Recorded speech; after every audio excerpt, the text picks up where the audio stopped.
Good morning student, this is Rajesh and today once again I came in front of you with a very important and interesting topic that is related to the Delhi Sultans in history chapter 3rd.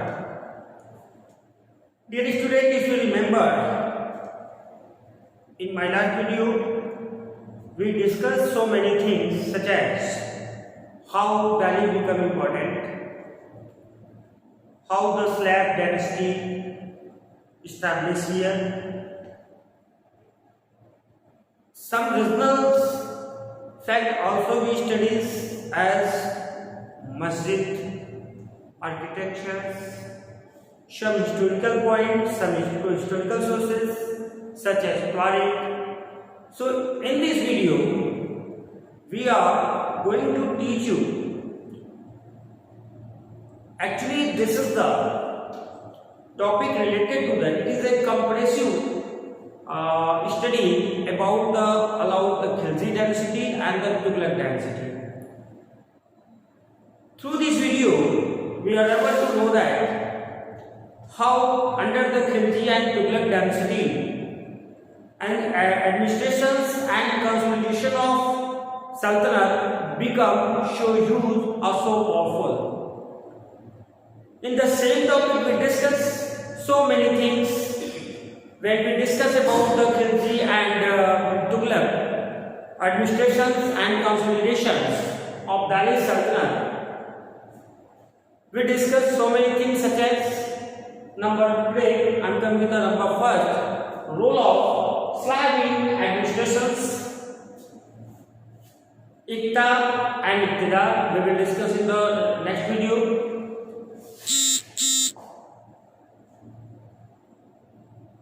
And how the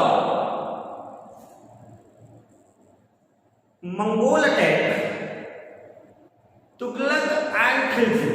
It is एक तरीके से आप कह सकते हो कि एक हम तुलनात्मक अध्ययन करेंगे कि जब मंगोल अटैक होता है दिल्ली पे तो कैसे ये दो डायनेस्टी उस अटैक को या तो प्रोटेक्ट करती है या उस पर सक्सेसफुली विक्ट्री भी उनकी होती है।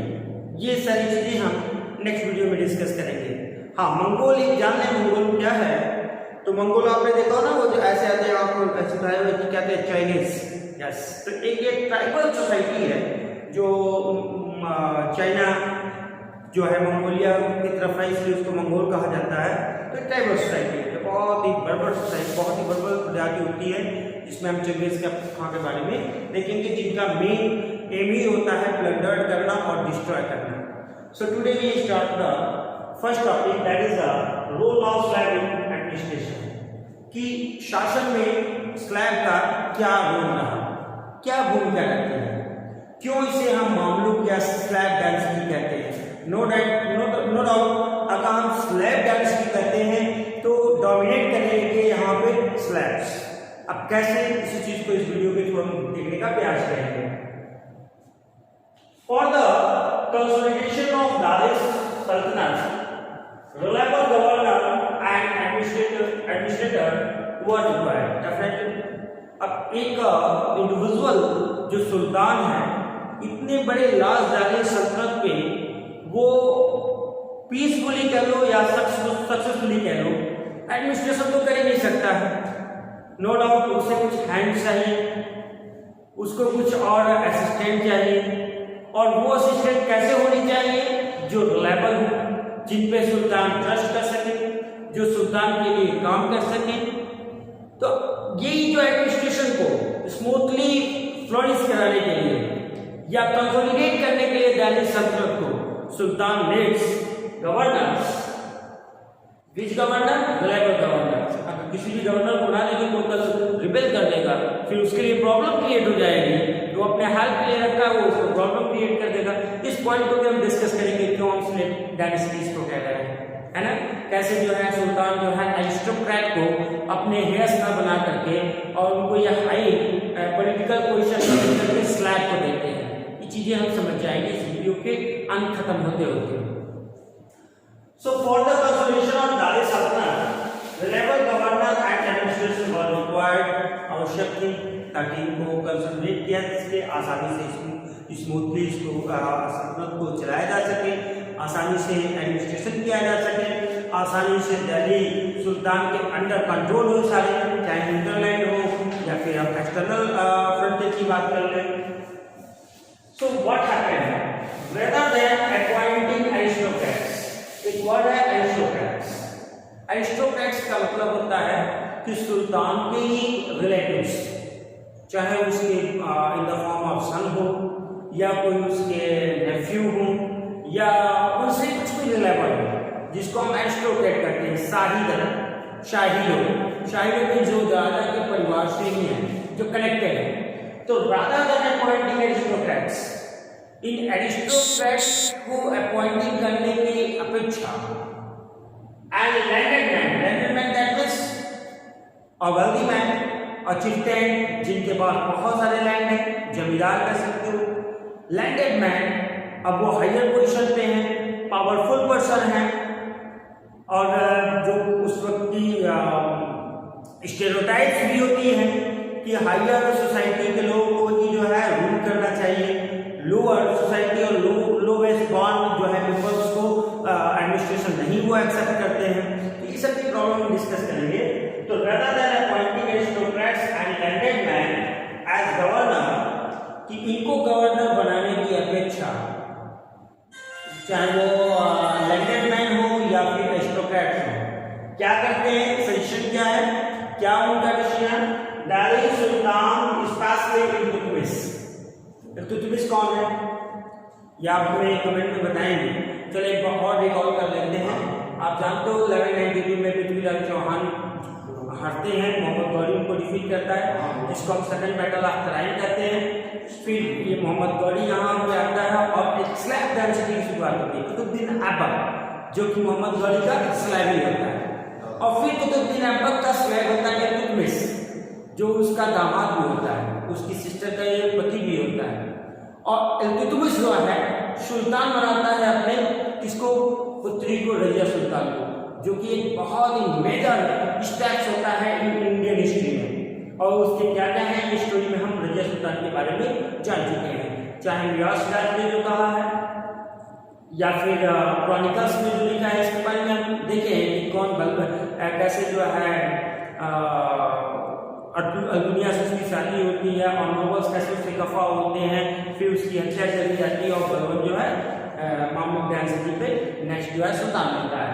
तो ये कह रहे हैं कि दिल्ली सुल्तान इस तरह के इल्तुतमिश फेवर स्लैब, वो क्या करता है, फेवर करता है, पक्ष लेता है, किसका, स्लैब का। और स्लैब को एक पर्शियन वर्ड बंदगान, सो आपको क्वेश्चन में भी आ सकता है वर्ड बंदगान, तो स्लैब ही बंदगान है, ठीक है। So, Delhi Sultan is considered with favor slabs to be appointed on important political offices because अब इल्तुतमिश बहुत सारे हम देखोगे तो मामूद डेंसिटी में सारे सुल्तान, चाहे वो अंडर खिलजी हो या तुगलक के तो और भी उसकी क्रिटिसाइज होती है, वो हम डिस्कस करेंगे। तो इल्तुतमिश बड़ा फेवर करता है, बहुत ज्यादा फेवर करता है, और rather than appointed aristocrat or landed men, they favor to appoint slabs or bandagan in high political position. अब ऐसा वो क्यों करता है, वाई, क्या रीजन है कि अपने स्लैब को, तो स्लैब आप जानते हो, तो स्लैब है तो क्या मतलब है कि पूरी तरीके से आप टच कर सकते हो, क्योंकि स्लैब पूरी कंप्लीटली डिपेंड होता है अपने मास्टर पे। मास्टर जो कहता है उसको वो फॉलो करता है, तो मास्टर्स दिल्ली सुल्तान उन पे ट्रस्ट कर सकते थे। और एरिस्टोक्रेट क्या है, तो एरिस्टोक्रेट एक ट्रांसपेरेंसी करते हैं, सरेंडर करते हैं।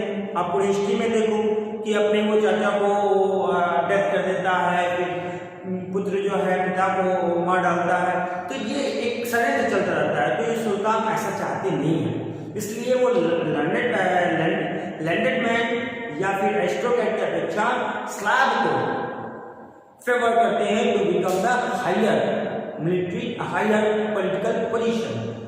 अभी क्यों करते हैं, तो स्लैब एंड क्लाइंट्स, अच्छा क्लाइंट भी क्या होते हैं, क्लाइंट भी युद्ध के दौरान जीते गए लोग होते हैं जो पूरी तरीके से अपने मास्टर या पैट्रन को ट्रस्ट कर सकता है, क्योंकि ये टोटली डिपेंड होते हैं अपने मास्टर या पैट्रन पर।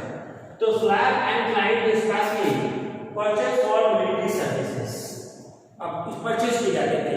आप देखोगे हिस्ट्री में तो जब युद्ध होता था तो दासों को खरीदा जाता था, ये स्लैब करते हैं, लोगों को खरीदा जाता था, दासियों को खरीदा जाता था, है ना। आज कानून रूप से अपराध है ना, आप नहीं कह सकते हो, आज सभी लोग इंडिपेंडेंट हैं, सबके ह्यूमन राइट्स हैं, आज हम किसी को परचेज नहीं कर सकते हैं। लेकिन हम जब हम हिस्ट्री मीडियल हिस्ट्री पढ़ रहे तो उस पीरियड में ऐसे ट्रेडिशन थे कि सुल्तान जो है जिस राज्य को जीतता था वहाँ के जो भी इम्पोर्टेंट लोग होते थे या फिर जो प्रीशियस लोग होते थे, जो पॉपुलर होते थे, या ऐसे भी स्लैब को वो परचेज किया करते थे। Slab and client were totally depend upon their master. Slab और क्लाइंट ये पूरी तरीके से डिपेंड होते थे, वे एक कह सकते हो बहुत ही फेथफुल होते थे towards their master.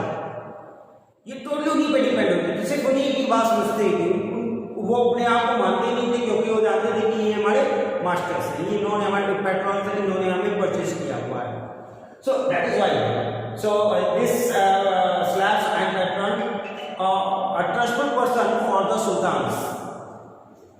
The sultan would trust and rely upon them. सुल्तान इन पे ट्रस्ट कर सकता था, इन पे विश्वास कर सकता था कि ये हमारे खिलाफ जो है ट्रांसपेरेंसी या फिर षड्यंत्र या फिर कह सकते हो कि रिबेल नहीं करेंगे।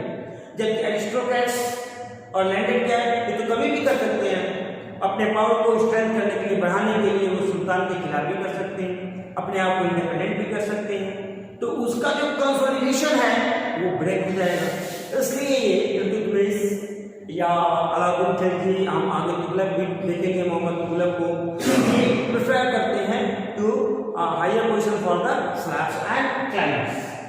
अब हम इसी प्रोस्पेक्टिव में पढ़ेंगे खिलजी एंड तुगलक, स्पेशली ये दो तुगलक पढ़ रहे हैं, मैंने आपको लास्ट पिछले वीडियो में ही बताया था।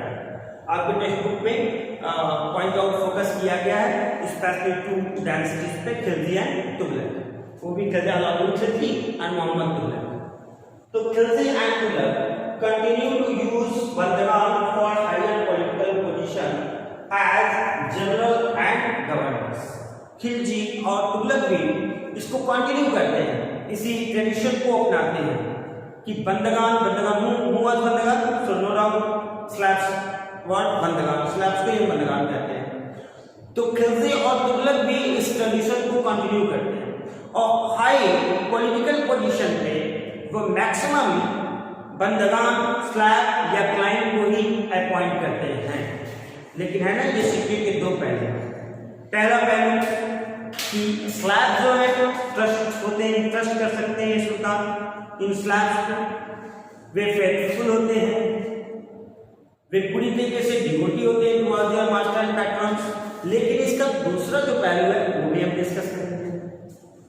However this also introduce and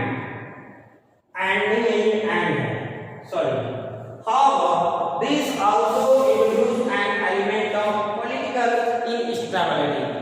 ये दूसरा पक्ष हम देख रहे हैं कि इसके अपेक्षा, ठीक है ये अच्छी बात है, सुल्तान के पक्ष में है, लेकिन दूसरा पक्ष है कि ये ट्रेडिशन जो है एक तरीके से पॉलिटिकल इनस्टेबिलिटी क्रिएट कर देता है।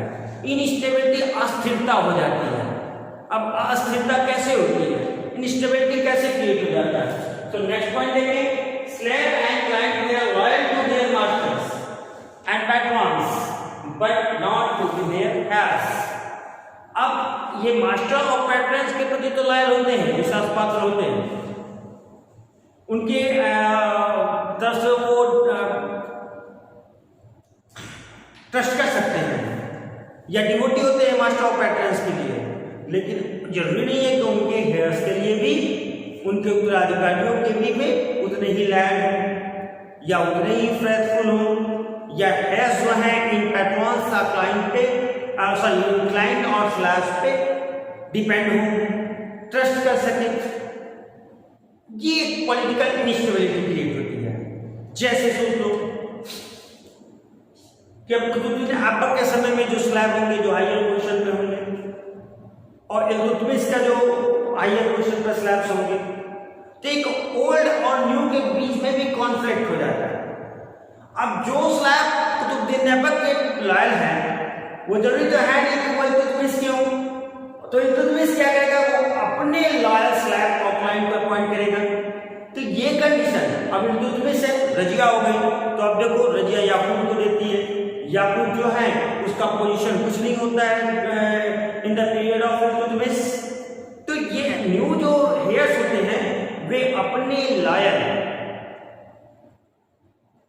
और अपने ट्रस्ट रिन्यू कर सकते हैं, ऐसे स्लेव को हायर पॉलिटिकल पोजीशन पे रखते हैं। और ये कंडीशन एक कह सकते हो कि कॉन्फ्लिक्ट क्रिएट होता है old and new slabs of client के बीच। This system was not like by many elites and author of Tarikh. अब एलाइट क्या है, एलाइट लर्नेड मैन है, नोबल पर्सन है, पढ़े लिखे लोग हैं। ऑथर ऑफ टॉरिक मैंने आपको बताया था कि कोर्ट में रहते हैं और रूलर के सुल्तान के हिस्ट्री को लिखा करते हैं। तो बहुत सारे हमने एलाइट्स और सारे ऑथर को नहीं कहा है, many author and elite criticise this system, इस सिस्टम को क्रिटिसाइज करते हैं, स्पेशली तुगलक को, जियाउद्दीन बरौनी जो कि क्रॉनिकल्स हैं वे क्रिटिसाइज करते हैं। बहुत सारे राइट्स ये मानते हैं during the Khilji and Tughlaq period कि ये जो स्लैब्स हैं जिनको गवर्नर बनाया जा रहा है या जनरल बनाया जा रहा है, ये इसके योग्य नहीं है, कैपेबल नहीं है, क्योंकि एक स्टीरियोटाइप्स है कि they are low born person, एक निम्न समूह में पैदा हुए हैं और उनको इतना हायर पोजीशन देने की आवश्यकता नहीं है। ये जो पॉलिसी ये फेल्योर बताते हैं।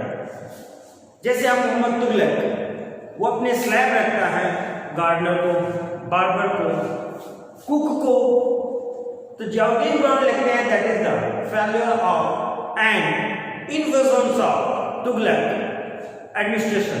इनका वो क्रिटिसाइज करते हैं कि यह उनकी अदूरदर्शिता है, ये पॉलिटिकल इनकैपेसिटी है, तो वे मोहम्मद तुगलक को भी क्रिटिसाइज करते हैं। So dear student, today we discuss only one point, role of slab in administration. In the next video we will discuss about iqta and iqtidar, and maybe we will discuss how to react of Khilji and Tughlaq when Mongol attack on Delhi. Till then, I hope आपको ये समझ में आया होगा।